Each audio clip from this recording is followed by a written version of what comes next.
અમદાવાદમાં વરસાદી પાણીમાં વીજ કરંટથી મૃત્યુ પામનાર દંપતીના મોત બાદ કાર્યવાહી કરવામાં આવી। આ એક અત્યારના મહત્વપૂર્ણ સમાચાર આવી રહ્યા છે। નારોલમાં વીજ કરંટથી દંપતીના મોત મામલે હવે પોલીસ અને એએમસીની તપાસ બાદ ફરિયાદ નોંધાતા અમદાવાદ મ્યુનિસિપલ કોર્પોરેશન અને એજન્સીના કર્મચારીઓ સહિત 5 લોકોની ધરપકડ કરવામાં આવી। 2 દિવસ પહેલા નારોલની મટન ગલીમાં પાણી ભરાયા હતા અને વરસાદી પાણીમાં અંડરગ્રાઉન્ડ વીજ વાયરનો કરંટ લીક થઈને પ્રસરી ગયો અને જેના કારણે ત્યાંથી પસાર થઈ રહેલ આ દંપતી તેમનું મોત થયું હતું।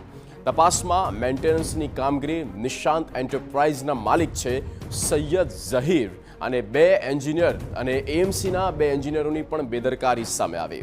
હાલ પોલીસે આરોપીઓને કોર્ટમાં રજૂ કરી તેમના રિમાન્ડ મેળવવાની કાર્યવાહી કવાયત શરૂ કરવામાં આવી છે।